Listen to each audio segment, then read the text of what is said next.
सुना है कि मुहज़्ज़िब माशरों में शहरियों की जान और माल और आबरू की हिफाजत इंतज़ामिया की जिम्मेदारी होती है। कातिलों, चोरों और लुटेरों पर नज़र रखी जाती है ताकि वो अमन पसंद शहरियों को किसी किस्म का नुकसान न पहुंचा सकें। शब्बीर का कहना है कि ये सारी बातें किताबों में लिख दी गई हैं और जहां आइन और कानून को अहमियत दी जाती है वहां मिसाली मुआशरे ही सामने आते हैं। पाकिस्तान का सबसे बड़ा और अहम शहर कराची बदकिस्मती से तवील अरसे से लाकानूनियत का शिकार है। एक जंगल की सी अनारकी नजर आती है जहां असलहे की बुनियाद पर सड़कों, गलियों और मोहल्लों में डाकुओं और कातिलों का राज कायम है। शहर में कदम कदम पर थाने मौजूद हैं। कानून के रखवाले भी गश्त करते दिखाई देते हैं, लेकिन लगता है कि उनकी बीनाई कमजोर है क्योंकि उन्हें सड़कों पर लूट मार, छीना झपटी करने वाले दिखाई नहीं देते। हालांकि दर्जनों शहरी रोजाना इन वहशी कातिलों की निशानदही करने के लिए थानों में दरखास्तें जमा कराते हैं। मैं हूं पारस मसरूर और आपको कुछ ऐसे लोगों से मिलवा रहा हूं जिनके घर के वाहिद कफील को डाकुओं ने मज़ाहिमत पर कत्ल कर दिया। इस अफसोसनाक वाक़े से सिर्फ एक रोज पहले क्या हुआ था, पहले वो सुन लें ताकि आपको अंदाजा हो कि इस शहर के इंतजामिया कितनी अलर्ट है। देखते रहिए क्योंकि कोई देखे न देखे, शब्बीर तो देखेगा। ये 23 साल मेहनत कश नॉर्थ कराची का रिहायशी साद है जिसे डाकुओं ने 18 अक्टूबर 2023 को गुलिस्तान जौहर में फोन छीनते वक्त गोली मारकर कत्ल कर दिया था। इस बच्चे की नागहानी मौत के बाद उसके लवाकिन जिस सदमे से गुजर रहे हैं, शब्बीर वो भी आपको बताएगा। लेकिन साथ ही की अगली गली में रहने वाले एक और बाइकिया राइडर का बयान पहले सुन लीजिए, जो साद के कत्ल से सिर्फ एक रोज पहले उसी मकाम पर डाकुओं के हाथों लूटा जा चुका था। जुबैर नामी इस बच्चे का बयान खास तौर पर इलाके की इंतजामिया की कारकर्दगी या मुबैना मुजरिमाना गफलत की कलई खोलने के लिए काफी है। मैं बाइक राइडर हूँ, ठीक है। अभी मैंने मोबाइल लिया था 2 महीने पहले 45,000 रुपये का, ठीक है। मैं मिलेनियम टन पे खड़ा हुआ था, राइड का वेट कर रहा था। मेरे पास लड़के आए, उन्होंने मुझसे मोबाइल छीना। ये मैंने मज़ामत करी, लोगों ने मदद भी मांगी लेकिन कोई मेरी हेल्प नहीं कर रहा था। उन्होंने मुझसे मोबाइल छीना। मोबाइल छीनने के बाद चले गए सीधे। पीछे मोबाइल की गाड़ी खड़ी थी और कोई 40-45 अफराद खड़े हुए थे वहाँ पर, लेकिन किसी की हेल्प नहीं मिली। वो मोबाइल मुझसे छीन कर ले गए। और ये FIR की पर्ची है मेरी, ये मैंने डिग रोड थाने में कटवाई है। ये पीछे में एक्सपायर हो गया, बताएं। वो भी राइडर था, मेरा दोस्त था, ये पीछे गली में रहता है हमारे, बताएं। उसने तो मोबाइल भी दे दिया तो फिर भी उसको मार दिया। कौन पूछेगा, क्या करेगा। जुबैर के बयान के मुताबिक ये बात तो वाज़ेह हो रही है कि गुलिस्तान जौहर का एक मखसूस इलाका ऐन पुलिस की नाक के नीचे स्ट्रीट क्राइम का गढ़ बना हुआ है। और पुलिस क्या कर रही है, कोई पूछने वाला है। अब जरा चलते हैं नॉर्थ कराची के उस इलाके में जहां 23 साल साथ रहता था, किसी कंपनी में टेक्नीशियन था और फारिग औकात में बाइकियां चलाकर पूरे घर की किफालत कर रहा था। ये साथ के घर के बाहर के मनाजिर हैं जहां रिश्तेदार, लवाहिकीन और अहले महल्ला जमा है और जवां मर्गी पर आंसू बहा रहे हैं। पुलिस के लिए ये काम सवाक़या बनकर रह गया है क्योंकि डाकुओं की गोली से मारा जाने वाला एक गरीब मेहनत कश था। कीड़े मकोड़ों से बदतर औकात रखने वाले गरीबों और शरफा को कौन पूछता है। जरा कोई मुताल्लिका इलाके के पुलिस अफसरान से पूछे कि अगर साद उनका अपना बच्चा होता तो उन पर क्या गुजरती। एक पल के लिए भी सो पाते, उन आंसुओं का क्या करते जो आपके औलाद के गम में उसके भाई बहन बहा रहे होते। माँ को कैसे तसल्ली देते कि उनका बेटा लाकानूनियत की नजर हो गया। कैसे बताते अपने अहले खाना को, अपने करीबी दोस्तों को कि आपके इलाके में बढ़ती हुई लाकानूनियत और आपकी बढ़ती हुई मुबैना दौलत में भी कोई न कोई रिश्ता जरूर है। गुलिस्तान जौहर में 23 साल साद के कत्ल का वाकया FIR और ऐनी शाहिदीन के मुताबिक कुछ इस तरह पेश आया होगा। रात के लगभग 8 बज रहे थे। सड़क पर ठीक ठाक ट्रैफिक के दरमियान साद अपनी मोटरसाइकिल पर एक राइड को लिए गुलिस्तान जौहर की तरफ मुड़ा और फिर एक जगह राइड को उतार दिया। अपने पैसे वसूल किए और फिर मोबाइल फोन चेक करने लगा। ऐनी शाहिदीन के मुताबिक साद से कुछ ही फासले पर पुलिस मोबाइल खड़ी थी और लोग चल फिर रहे थे कि अचानक एक मोटरसाइकिल साद के पास आकर रुकी। ये 2 लोग थे जिसमें से एक ने साद पर असलहा तान दिया।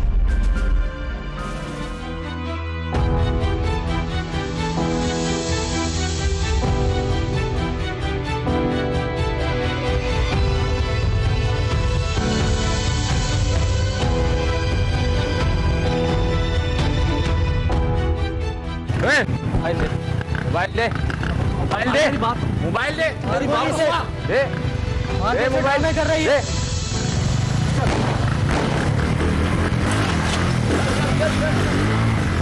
खींचातानी में साद मोटरसाइकिल से नीचे लुढ़क गया।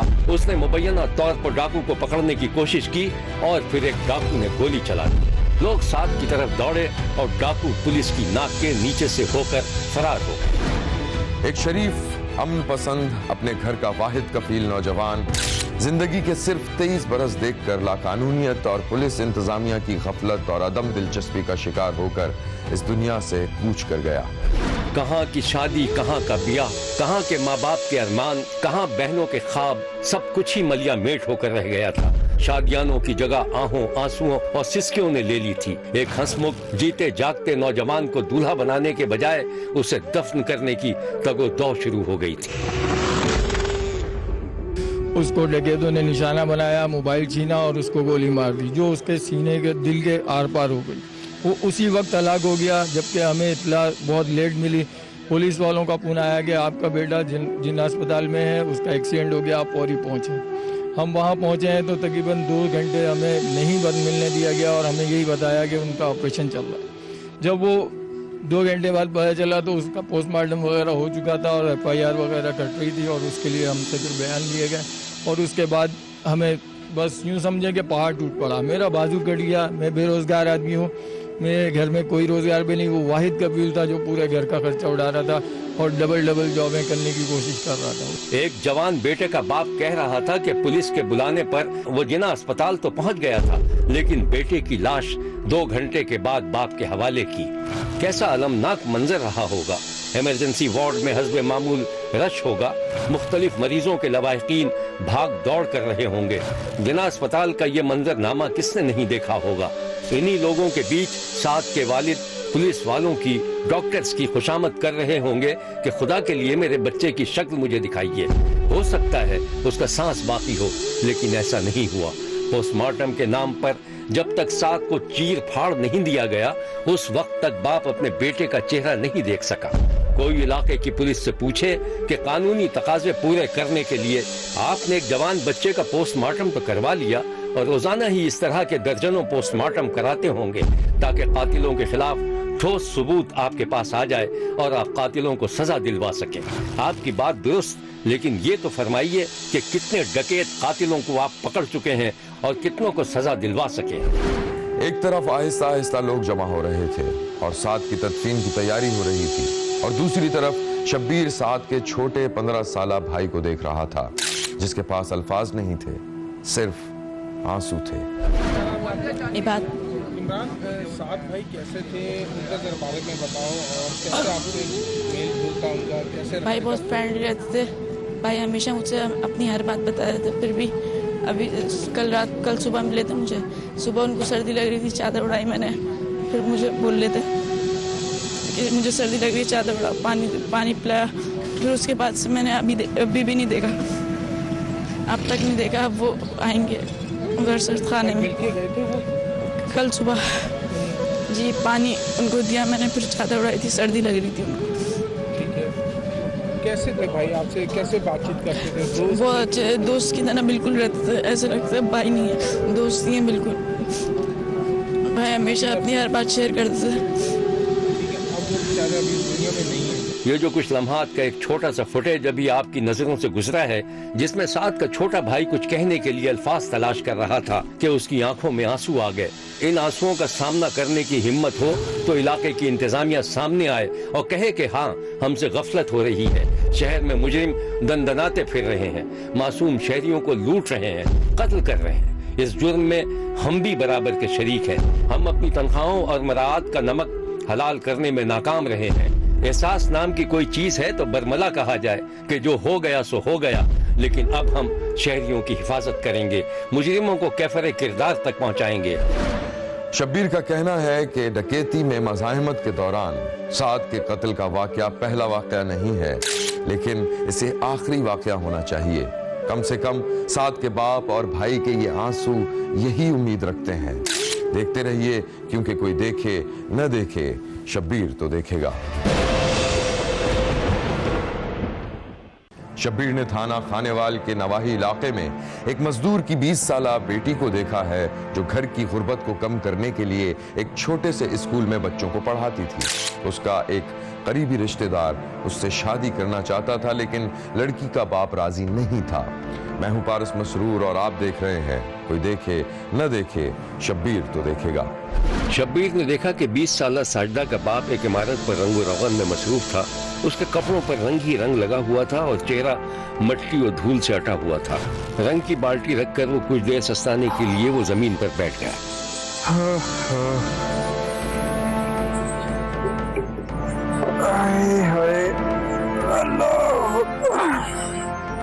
थक गए यार। रोटी का टाइम हो गया। हाँ यार टाइम तो हो गया। अगर यार तू खा लेगा। तू सब तुम नहीं खाओगे? यहीं ले आऊं? यार ऐसा कर, चल मैं चलता हूँ तेरे साथ।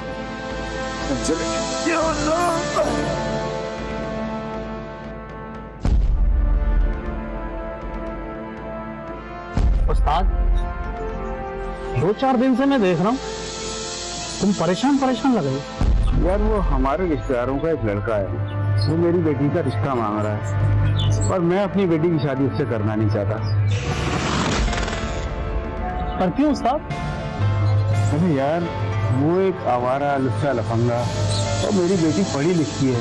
अरे स्कूल में उस्तानी है वो। अच्छा उस्ताद। हाँ भाई अपने पैसे तो ले लो।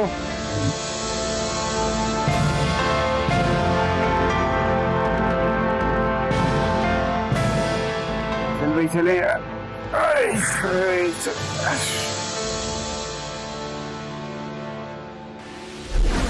20 साला साबरा मजदूर अशफाक की बेटी थी।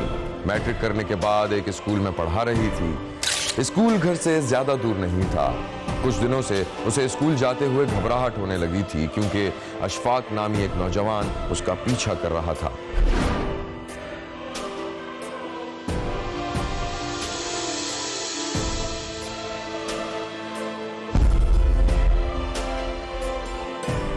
अस्सलाम वालेकुम। वालेकुम अस्सलाम। तुम्हारे जूते इतने गंदे क्यों हो रहे? मैं ये पॉलिश नहीं की। अच्छा चलो जल्दी करो, देर हो रही है, बाल भी क्यों दिखेंगे। चलो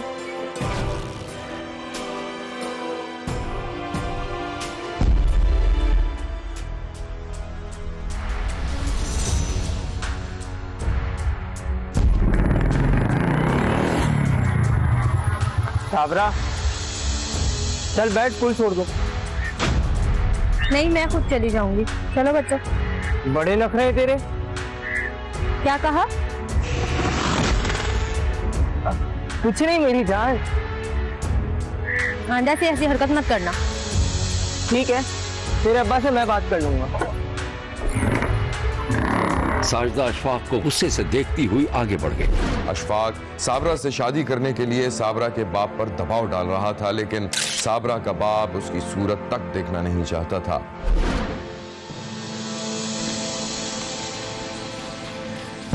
और चचा क्या सोचा तुमने? अबे तेरा दिमाग तो खराब नहीं हो गया?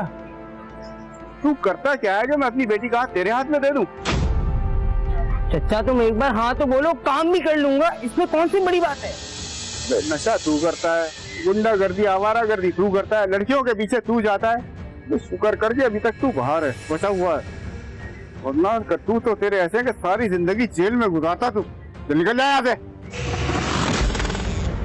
चचा बहुत ज्यादा जलील कर रहे हो तुम, और मैं खुद नहीं आया, तुम्हारी बेटी ने मुझे भेजा तुम्हारे पास, वो पसंद करती है मुझे। सवाल ही पैदा नहीं होता, मैं अपनी बेटी को अच्छी तरह जानता हूँ। चल दफा हो जाए यहाँ से। जा रहा हूँ। अशफाक साबरा के बाप को घूरता हुआ चला गया। बेटी का रिश्ता मांग लेगा, मेरी बेटी से शादी करेगा तू। अशफाक ने साबरा के बाप के दिल में वसवसा पैदा कर दिया था, लेकिन उसने फैसला कर लिया था कि अगर उसकी बेटी अशफाक को पसंद भी करती है तब भी वो किसी कीमत में अशफाक से शादी नहीं करेगा।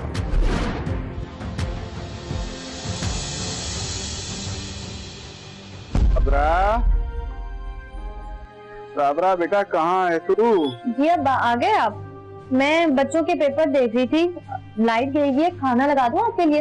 हाँ बेटा, भूख तो लगी है, पर तुझसे एक बात पूछनी थी। पूछिए अब्बा। बेटा वो अशफाक बकवास कर रहा था कि उसे तूने मेरे पास भेजा है। नहीं, मैं अब्बा मेरी तरफ से कोई बात भी नहीं होती। हाँ, मुझे पहले ही पता था कि मेरी बेटी ऐसा नहीं कर सकती, लेकिन वो आवारा इंसान कह रहा था कि मैं तेरी शादी उससे कर दूं। उसका दिमाग खराब हो गया अब्बा। और एक बात बताना तो भूल ही गई मैं आपको, रोज स्कूल जाते हुए मेरा पीछा करता है। अच्छा, तो ये बात तूने मुझे पहले क्यों नहीं बताई? खैर, तू फिक्र ना कर, मैं देख लूंगा उसे। अच्छा अब्बा, लाइट आ गई, मैं आपके लिए खाना लगा देती हूँ, बैठे।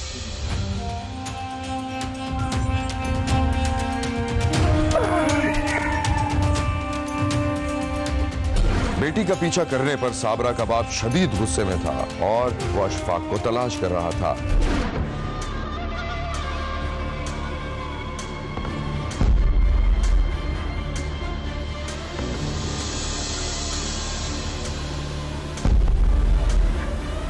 अनवर,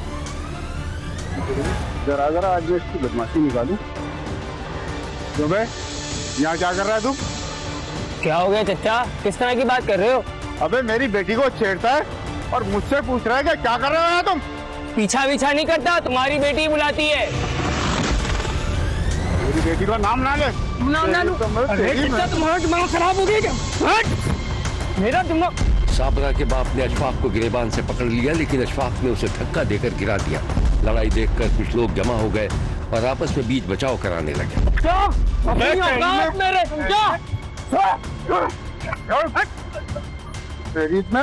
अबे कुछ तो शर्म कर, बुढ़ा आदमी है। इस बुड्ढे ने मेरा गिरेबान पकड़ा था। गिरबान पकड़ा था? मैं तेरा सर फाड़ दूंगा। अबे बताता हूँ मैं तुझे चचा, मैं तुझे बताऊंगा कि कौन हूँ मैं, समझा? उसका छोड़, उसका छोड़। देख लूंगा फिर। तू देख चचा मैं करता क्या हूँ तेरे साथ। लोगों ने बीच बचाव करा दिया था, जिसके बाद वो दोनों एक दूसरे को खा जाने वाली नजरों से देखते हुए दो मुखालिफ समतों में चले गए थे। अशफाक को बेइज्जती और ठुकराए जाने के एहसास ने शदीद मुश्तइल कर दिया था और वो शादी से इनकार पर दोनों बाप बेटी से इंतकाम लेना चाहता था। एक दिन शब्बीर ने देखा कि साबरा महल्ले के दो बच्चों के साथ स्कूल जा रही थी। उसका बाप थोड़े फासले पर उसके पीछे पीछे चल रहा था कि अचानक शब्बीर ने देखा कि अशफाक तेजी से मोटरसाइकिल पर आया। उसने गाड़ी रोकी और बड़े इत्मीनान से साबरा के चेहरे पर तेजाब फेंक दिया और वहां से भाग गया। ये मंजर देखकर जब साबरा का बाप दौड़ता हुआ उसके नजदीक आया तो उसकी बेटी जमीन पर तड़प रही थी और दो नन्हे मासूम बच्चे भी बुरी तरह रो रहे थे। सफाक शख्स ने एक मेहनत कश की पढ़ी लिखी बेटी के चेहरे पर तेजाब फेंककर उसे झुलसा दिया था। ये है वो मनाजिर जब साबरा को अस्पताल में इलाज के लिए लाया गया था।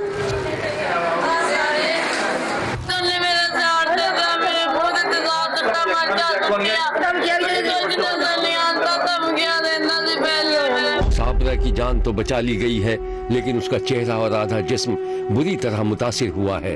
दोनों बच्चों पर भी तेजाब गिरा, लेकिन उनके चेहरे महफूज रहे।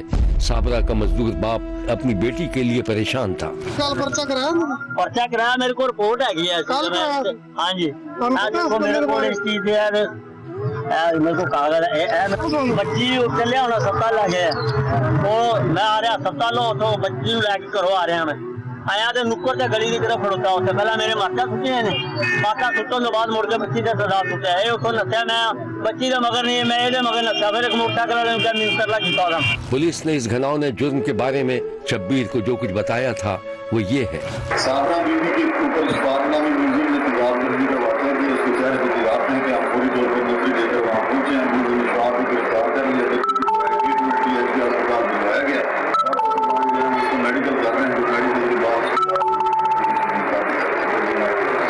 ये है वो सफाक इंसान जिसने शादी से इनकार पर नौजवान लड़की की जिंदगी को जहन्नम बनाने में कोई कसर नहीं छोड़ी। तेजाब फेंकते वक्त उसके जिस्म पर भी छींटे पड़े थे। शब्बीर ने विहाड़ी में पेश आने वाले इस बदतरीन तेजाब गर्दी के वाक़े की शदीद तरीन मजम्मत की है और कहा है कि मुल्जिम किसी रियायत का मुस्तहिक नहीं हो सकता। देखते रहिए, क्योंकि कोई देखे न देखे शब्बीर तो देखेगा। शब्बीर ने कबीरवाला में दो बच्चों की मां को देखा है जो बेवा हो गई थी और अपने कदमों पर खड़े होकर जिंदगी गुजारना चाहती थी। खानदानी रिवायत इसके रास्ते में रुकावट थी, लेकिन वो सब कुछ ठुकरा कर आगे बढ़ना चाहती थी। तस्लीम माई अपने मकसद में किस हद तक कामयाब हुई, इसका अहवाल देखिए शब्बीर की आंखों से। मैं हूं पारस मसरूर और आप देख रहे हैं कोई देखे न देखे, शब्बीर तो देखेगा। दरवाजे पर दस्तक हुई तो 30 साल तस्लीम जो खाना पका रही थी एक लम्हे को चौंकी।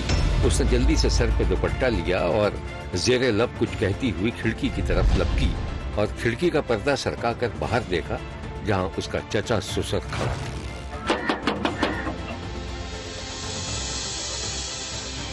चचा आप आए अंदर आए। अस्सलाम वालेकुम। वालेकुम अस्सलाम। बच्चे कहाँ हैं? चचा वो सो रहे हैं, ट्यूशन से आए थे तो मैंने सुला दिया। खाना बिल्कुल रेडी होने वाला है, आप कहें तो लगा दूं? नहीं, मैं खाना खा के आया। अच्छा, तो चाय? नहीं, चाय भी। मैं तो बस तुम्हारी खैरियत पूछने आया था। तुम्हारी चची बहुत परेशान है, कह रही थी कि तस्लीम को यहीं ले आओ। चचा मैं यहाँ पे खुश हूँ, और वैसे भी ये घर निशानी है खालिद की। बेटा हमें अच्छा नहीं लगता, शौहर होता तो कोई और बात थी। लोग तरह तरह की बातें बनाते हैं। चचा जान, इसमें मेरा क्या कसूर है? अगर लोग बातें बनाते हैं तो बाय द वे मेरा खैर हुआ है ही कौन? चलो इस पे फिर बात करेंगे, किसी दिन चक्कर लगाओ ना घर पे। आप देखूंगी, टाइम ही कहाँ मिलता है, कॉलेज से इतना लेट आती हूँ, उसके बाद। तुम्हारी मर्जी। वैसे हमारे खानदान में आज तक किसी औरत ने भी इस किस्म का काम नहीं किया, अच्छा नहीं समझा जाता। मैं क्या कह सकती हूँ? अच्छा मैं बच्चों को देख कर आती हूँ। हाँ बस मैं चलता हूँ, दरवाजा बंद। तस्लीम के चेहरे पर शदीद नागवारी के तासुरात थे। उसने दरवाजा बंद कर लिया और खुद कलामी करने लगी। सारी जिंदगी तो पूछा नहीं, और अब ये छोटा सा मकान खटक रहा है। देख रहे हैं ना खालिद आप? जोधपुर कबीरवाला के नवाही इलाके की रिहायशी तस्लीम माई के शौहर का कुछ अरसे कबल एक हादसे में इंतकाल हो गया था। उसके 2 बच्चे और उसके चचा, ससुर और शौहर के कजन्स को खदशा था कि कहीं तस्लीम किसी से शादी न कर ले और भतीजे का मकान उनके हाथ से निकल न जाए। तस्लीम का ससुराल उस पर नजर रखे हुए था। शब्बीर ने देखा कि तस्लीम अपने ब्यूटी पार्लर का दरवाजा खोलकर अंदर गई तो कुछ बल्ब फ्यूज थे। उसने कुर्सी पे बैठकर अपना अबाया उतारा और फिर सर पे दुपट्टा लेकर पार्लर से बाहर निकल आई।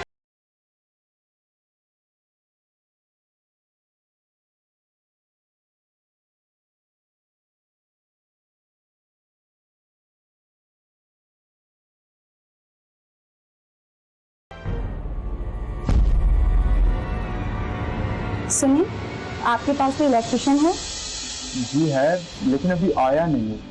आप काम बताइए। अरे आप तो वो सामने। जी वो मेरा ही कॉलर है। एक्चुअली मेरे कॉलर के ना कुछ बल्ब फ्यूज हो गए हैं। आई थिंक कोई तार वार खराब है, तो आप प्लीज इलेक्ट्रिशियन को लाजमी भेज दीजिएगा, मेरे क्लाइंट्स आने वाले हैं। जी बेहतर, मैं भेज दूँगा। अच्छा ठहरिए, कोई छोटी मोटी बात है तो मैं खुद देख लेता हूँ। जी शुक्रिया। तसव्वुर ने अपनी दुकान का आधा शटर गिराया और तस्लीम के साथ चल दिया। रास्ते में दुकानदार एक दूसरे को कोहनियां मारते देखे गए। तस्लीम ने ब्यूटी पार्लर का दरवाजा खोला। आइए अंदर आइए। देखिए आप, ये सेवर हैं, जल ही नहीं रहे हैं, और स्विच इनका ये है। मैं देखता हूँ। मेन स्विच कहाँ बंद करना पड़ेगा? मेन स्विच इस साइड पर।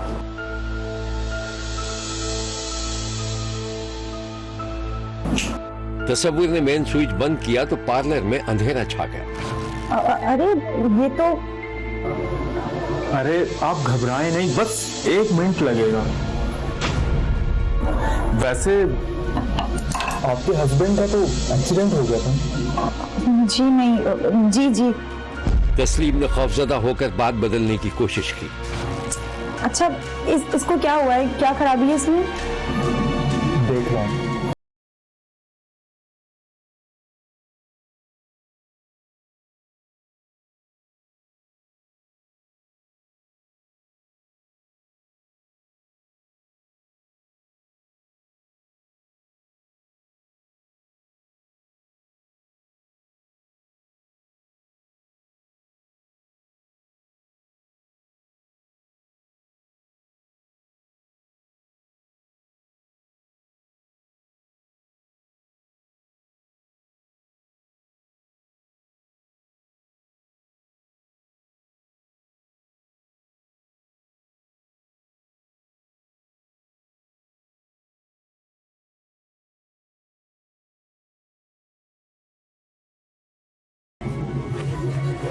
मैं मेन स्विच देख लूं। हाँ अब हाँ आ जाओ। ये लीजिए, आपका तो मसला हल हो गया। बल्ब खराब नहीं थे। मैं थोड़ी देर में बात करती हूँ। जनाब बहुत शुक्रिया। अच्छा आपके पैसे कितने हो गए? अरे रहने दें, छोटा सा तो काम था। वैसे आपको जब भी कोई प्रॉब्लम हो तो आपकी अपनी दुकान है। जी बहुत शुक्रिया, लेकिन आप ये रख लें। अरे मैं कह रहा हूँ ना, रहने दें। प्लीज रख लें, मुझे अच्छा नहीं लगेगा। ठीक है, जैसे आपकी मर्जी। फिर काम पड़े तो बताइएगा। यहां लेते हैं एक छोटा सा ब्रेक। कहीं जाइएगा नहीं, हमारे साथ रहिएगा, क्योंकि कोई देखे न देखे, शब्बीर तो देखेगा। तस्लीम और तसव्वुर की तन्हाई में होने वाली मुलाकात ने दोनों के जहनों में उलझाव पैदा कर दिया था। तस्लीम एक जवान बेवा थी, उसे किसी मजबूत सहारे की जरूरत थी, लेकिन तसव्वुर क्या चाहता था इसका अंदाजा तस्लीम को बिल्कुल नहीं था। उधर शब्बीर ने देखा कि तस्लीम के ससुराली, जिनमें तस्लीम की चचेरी सास, चचा ससुर और एक कजन सर जोड़े बैठे थे और तस्लीम के मौजू पर बात कर रहे थे। आखिर तुम दोनों बाप बेटे तस्लीम के पीछे क्यों लगे हो? जैसे रहने दो। अरे अम्मा, आपको कुछ पता तो है नहीं कि जमाने में क्या चल रहा है। बस बोले जा रही हैं। अब्बा आप ही समझाओ अम्मा को। इनकी समझ में कुछ नहीं आता। 100 बार कह चुका हूँ कि तस्लीम को यहाँ ले आओ, वरना वो मकान गया। आखिर मेरे भतीजे का मकान है। अरे अब्बा, आपको तो मकान की फिक्र लगी हुई है। सारे बाजार में ये बात फैली हुई है कि इलेक्ट्रिशियन के साथ चक्कर चल रहा है तस्लीम का। तेरा दिमाग तो नहीं खराब हो गया? इतनी तुझे इसकी फिक्र है तो शादी कर लेना। वो तो तू करेगा नहीं। यही तो मैं भी कह रहा हूँ उससे, मगर ये मानता कहाँ है? अरे क्या मैं पागल हो गया हूँ कि शादी कर लूं उससे? खुदा का वास्ता तुम दोनों उसका पीछा छोड़ दो। जैसे रह रही उसको रहने दो, उसकी मर्जी। ठीक है, रहो आप लोग। जा रहा हूँ मैं और देर से आऊंगा घर पे। हाँ जा, और दरवाजा बन गई है। तस्लीम और इलेक्ट्रिशियन के दरमियान बेतकल्लुफ दोस्ती हो चुकी थी और वो चोरी छुपे तस्लीम के घर भी आने जाने लगा था। एक दिन शब्बीर ने देखा कि रात के अंधेरे में एक कार तस्लीम के दरवाजे पर आकर रुकी। कार का दरवाजा खुला और तस्लीम अपने दोनों बच्चों समेत कार से उतरती दिखाई दी। तसव्वुर ने हाथ हिलाकर खुदा हाफिज कहा और आगे बढ़ गया कि अचानक तस्लीम के शौहर का कजन कार के सामने आ गया। तसव्वुर ने जोरदार ब्रेक लगा दी, जिससे गाड़ी एक झटके से रुक गई।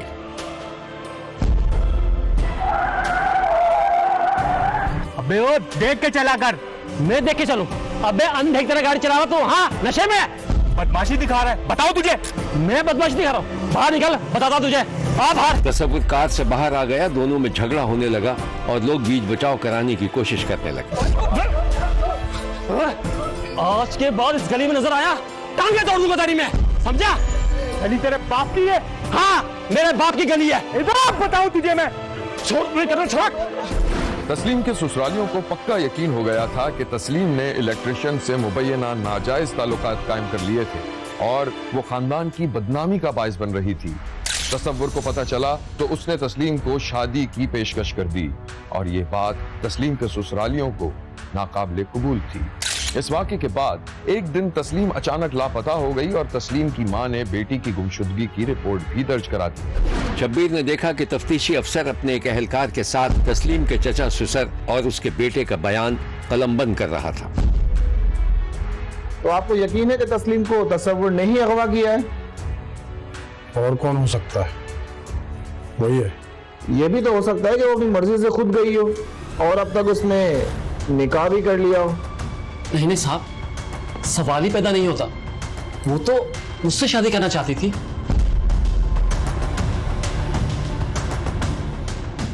ठीक है, आप एक काम करें, बाहर जाके एफआईआर कटवाएं, उसे अरेस्ट करके हम मजीद इंक्वायरी करते हैं।